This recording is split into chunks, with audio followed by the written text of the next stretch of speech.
ইরানের পররাষ্ট্রমন্ত্রী Abbas Araghchi তিনি বলছেন যে ইসলামাবাদে যে বৈঠকটি আসরাটি ব্যর্থ হয়েছিল এটি অন্যতম কারণ হলো আমেরিকার পক্ষ থেকে অতিরিক্ত জোর দাবি দেওয়া হয়েছিল, অর্থাৎ কিছু কিছু দাবি তারা সামনে নিয়ে এসেছিল যুদ্ধের ময়দানে, যা তারা পায়নি, তারা আলোচনার টেবিলে সেগুলো জয় করতে চেয়েছিল, এই জন্য এটি ব্যর্থতার রূপ নেয়। প্রিয় দর্শক, এখন হরমুজ প্রণালীকে ঘিরে যদি এই চলমান অবস্থা বিদ্যমান থাকে তাহলে ইউরোপ এবং যারা রয়েছে তারা চুপ থাকবে কিনা সেটা কিন্তু এখন সামনে আলোচনা চলে আসছে। আমেরিকার এই যে একটা অবরোধের মধ্য দিয়ে মজা পেয়ে গিয়েছে যে তারা বিশ্বকে ছড়ি ঘোরানোর ক্ষেত্রে অলরেডি তারা নাকি বিতর্কতভাবে পদক্ষেপ নিচ্ছে যে দুটি দেশ তাদেরকে যুদ্ধে সহযোগিতা করেনি তাদের বিরুদ্ধে কিভাবে সামরিক অ্যাকশন নেওয়া যায়, সুযোগ সুবিধাগুলো কমিয়ে নিয়ে আনা যায়, সেগুলো ব্যাপারে তারা ভাবছে। সেই দুটি দেশ হলো, এক নাম্বার স্পেন, দুই নাম্বার হলো ইংল্যান্ড অর্থাৎ যুক্তরাজ্য। এই দুটি দেশকে তারা তাদের কালো তালিকায় নিয়ে নিয়েছে। এখন দেখা যাক তারা আবার পাল্টা কি ধরনের প্রতিক্রিয়া দেখায়। আপনারা জানেন যখন আমেরিকার পক্ষ থেকে চীনের দিকে যখন প্রতিক্রিয়া দেখায়, চীনও কিন্তু তার চেয়ে দ্বিগুণ বেশি পাল্টা প্রতিক্রিয়া দেখায়।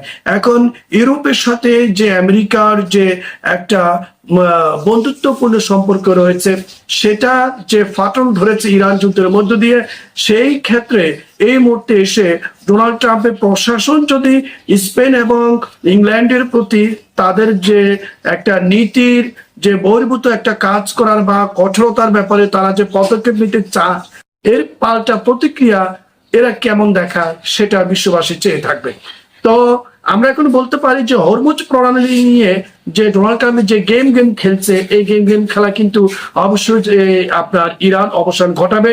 তারা যদি পাল্টা আক্রমণ করে তখন কিন্তু এই নদী পথে কোনোভাবে বা সাগর পথে জলপথে আমেরিকার পালানো ছাড়া কোনো উপায় থাকবে না। তারা ধৈর্য সহকারে দেখছে এবং সময় সুযোগ বুঝে অবশ্যই তারা দারুণ একটা অ্যাকশন নেবে।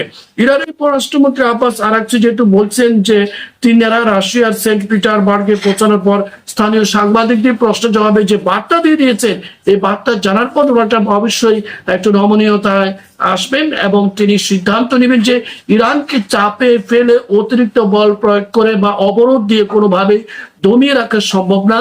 তাদের সাথে এই যুদ্ধটা বন্ধ করতে হলে একেবারে খোলামেলা ভাবে শিথিলতার মধ্যে দিয়ে এগোতে হবে, তবে কিন্তু এই যুদ্ধ থেকে ডোনাল্ড ট্রাম্প বাঁচতে পারবে। নয় হলে সামনে খুব শীঘ্রই আবার কিন্তু যুদ্ধের মুখোমুখি হতে হবে আমেরিকাকে। আর এবার যদি যুদ্ধ হয় আমেরিকা ইরানকে তো ক্ষতিগ্রস্ত করবেই, কিন্তু ইরান কিন্তু ছেড়ে দিবে না, কারণ ইরান অলরেডি জানিয়ে দিয়েছে তারা যুদ্ধের প্রস্তুতি সম্পূর্ণ করে নিয়েছে এবং এমন কিছু তারা সামনে নিয়ে আসবে যা কখনোই আমেরিকা বা তাদের মিত্র বাহিনী চিন্তাও করতে পারছে না। এবং তারা এটা কিন্তু প্রমাণ করে দেখিয়েছে কিভাবে তারা একের পর এক ক্ষেপণাস্ত্র ছুড়ে দিয়ে ইসরায়েল এবং আমেরিকার ঘাঁটিগুলোকে ধূলিসাৎ করে দিয়েছে। এখন মধ্যপ্রাচ্যে যে আরব কান্ট্রিগুলো আছে তারা কিভাবে নিজেদেরকে রক্ষা করার জন্য তাদের ওই আমেরিকার ঘাঁটিগুলো তো তাদের দেশের মধ্যে অবস্থান করছে, আক্রমণ করলে তো তাদের দেশগুলো কিন্তু নিরাপত্তাহীনতায় পড়বে। সেটাও কিন্তু এখন তারা ভেবে দেখবে কিভাবে ডোনাল্ড ট্রাম্পের এই হরমুজ প্রণালীর গেম খেলাটা বন্ধ করা যায়, তাহলে তাদের জন্য কিন্তু মঙ্গল হবে। ডোনাল্ড ট্রাম্প চাচ্ছেন যুদ্ধ লাগবে, তার দেশে সরাসরি আক্রমণ করছে না, আক্রমণ হচ্ছে মধ্যপ্রাচ্যগুলোতে। মধ্যপ্রাচ্য ক্ষতিগ্রস্ত হচ্ছে, তার সাময়িক কিছু ক্ষতিগ্রস্ত হচ্ছে, যা আবার তো হয়ে গেছে, এতে তার কি যায় আসে।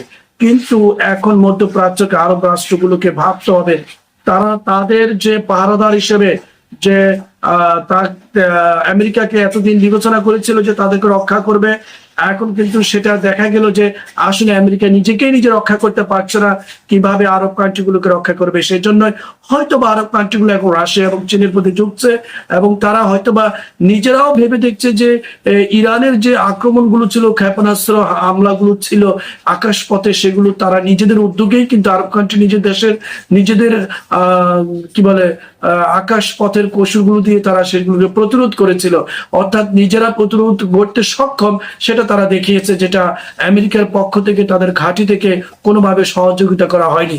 সো তাদের মধ্যে একটা কনফিডেন্স তৈরি হয়েছে, যে তাদের মধ্যে এই ধরনের ভাব তৈরি হয়েছে যে আমরা আর ভাড়াটিয়া কোনো দেশকে চাই না, যারা আমাদের দেশের সার্বভৌমত্বকে রক্ষা করবে, আমাদের সামরিক সরঞ্জাম এবং আমাদের সকল কিছু যেহেতু আমরা নিজেরাই চালাতে সক্ষম, প্রতিরোধ গড়ে তুলতে সক্ষম, সো আমাদেরকে নিজের পায়ে নিজে দাঁড়াতে হবে।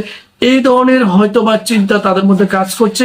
এই যুদ্ধের মধ্যে দিয়ে কিন্তু আরব কান্ট্রিগুলো তারা বুঝতে পেরেছে এতদিন তারা ভুল দেশের সাথে ভুল রাষ্ট্রনীতির মধ্যে দিয়ে কিন্তু এগুচ্ছিল, এবং বিনিময়ে তারা তাদের অসংখ্য অগণিত ডলার তারা নষ্ট করেছিল।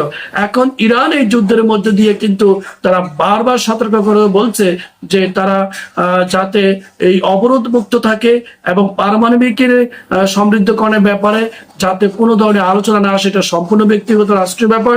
এটাই কিন্তু তারা সামনে এখন তুলে নিয়ে আসছে।